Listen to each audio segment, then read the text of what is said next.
Assalamualaikum warahmatullahi wabarakatuh. Nama saya Gini Jawasara dari absen 20 sebagai host. Saya kali ini kedatangan tamu sebagai narasumber yaitu Rafael Himawan.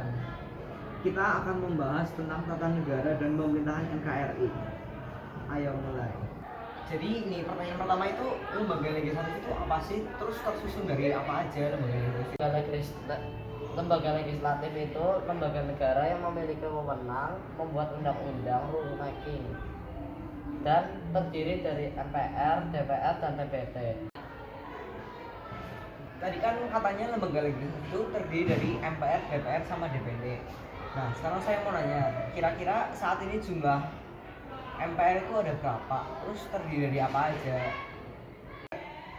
Kira-kira anggota MPR itu 711 orang dan terdiri dari 575 anggota DPR dan 136 DPD. Oh gitu. Terus tugas dan wewenang MPR itu apa aja?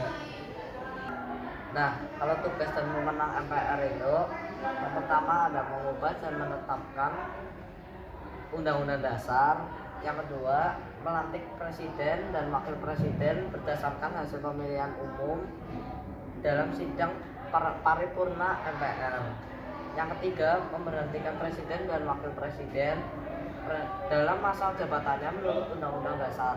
Iya, tugas dan wewenangnya. Sekarang hak MPR itu emang apa aja? Haknya MPR itu mengajukan usul perubahan pasal UUD NRI tahun 1945. Yang kedua, menentukan sikap dan pilihan pengambilan keputusan. Yang ketiga, imunitas disebut juga hak kekebalan hukum anggota MPR, yaitu hak untuk tidak dapat dituntut di muka pengadilan karena pernyataan dan pendapat yang disampaikan dalam rapat-rapat MPR sesuai peraturan perundang-undangan. Protokoler adalah hak anggota untuk memperoleh penghormatan berkenaan dengan jabatannya dalam acara-acara kenegaraan atau acara resmi maupun dalam melaksanakan upayanya. Oh gitu, jadi tugas hak MPR itu seperti itu. Kalau tugas dan wewenang DPR itu apa aja? Wewenang DPR, tugas dan wewenang DPR itu bisa membentuk undang-undang. 2. Membahas rancang undang-undang bersama presiden atau DPR. 3. Membahas rancangan anggaran pendapatan dan belanja negara bersama presiden dengan memperhatikan pertimbangan DPD. Kalau tadi tugas dan wewenangnya, sekarang fungsinya apa? Kan DPR punya 3 fungsi. Jelasin dong satu-satu. Benar banget, fungsi DPR itu ada 3. Fungsi legislasi, yaitu fungsi membuat undang-undang yang dibahas dengan presiden untuk mendapatkan persetujuan bersama. 2. Fungsi anggaran, yaitu fungsi menyusun dan menetapkan RAPBN bersama presiden dengan memperhatikan DPD. Fungsi pengawasan, yaitu fungsi mengawasi jalannya pemerintahan agar sesuai dengan peraturan perundang-undangnya yang berkala. Kalau tadi kan hak dan haknya MPR ya. Kalau sekarang saya mau nanya, haknya DPR itu apa aja? DPR itu yang pertama hak interpelasi, yaitu hak untuk meminta keterangan kepada pemerintah mengenai kebijakan pemerintah yang penting. Yang kedua, hak angket, yaitu hak melakukan penyelidikan terhadap pelaksanaan suatu undang-undang.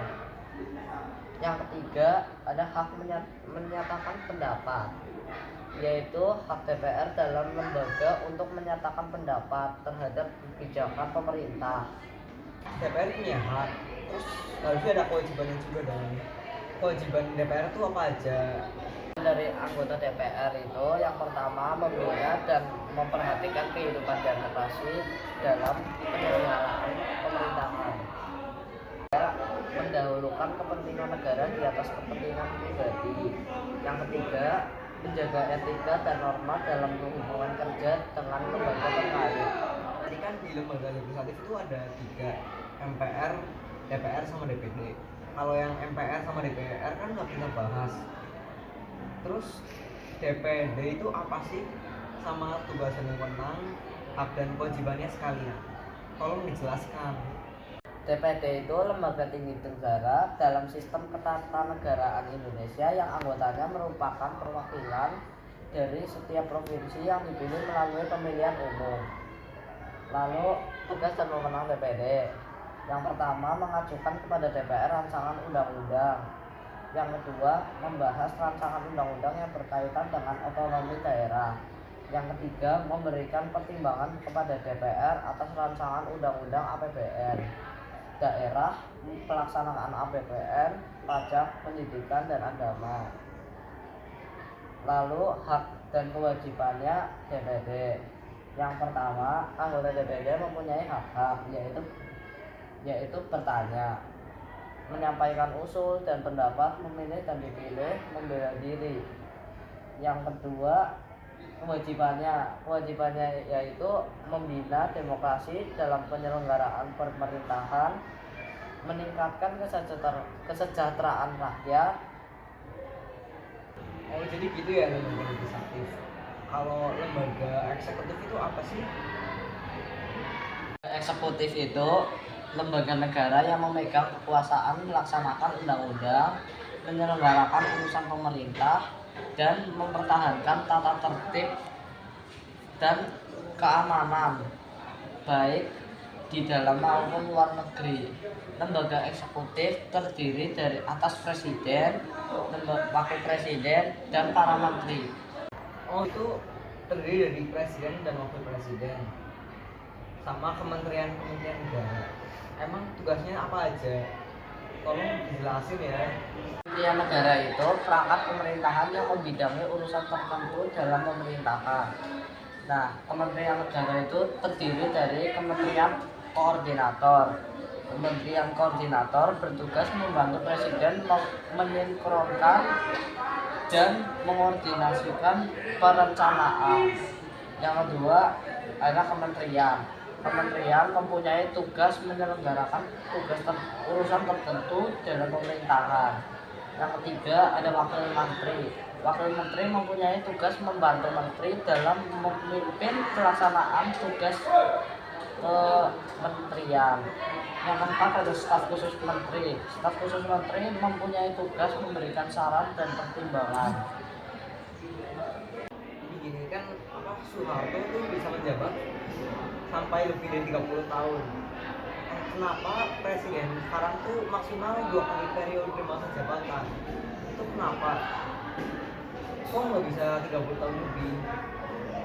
Tolong dijelaskan. Adanya penyimpangan presiden kepada konstitusi yang dibuktikan dengan pengadaan ketetapan MPRS nomor 2 tahun 1963 dan nomor 3 tahun 1963 dan juga perubahan pasal 7 menjadi presiden dan wakil presiden hanya bisa memegang jabatan selama 5 tahun. Sesudahnya dapat dipilih kembali dalam jabatan yang hanya untuk 1 kali masa jabatan. Waktu Pak Soeharto turun dari masa jabatannya kan itu menjadi awal dimulainya era reformasi. Terus ada tuntutan bangsa. Lalu tuntutan apa saja yang dihasilkan dari gerakan reformasi tersebut? Yang pertama ada amandemen UUD NRI tahun 1945. Yang kedua ada penghapusan doktrin di fungsi ABRI. Yang ketiga penegakan supremasi hukum. Yang keempat desentralisasi dan hukuman yang adil antara pusat dan daerah. Yang kelima ada mewujudkan kebebasan pers.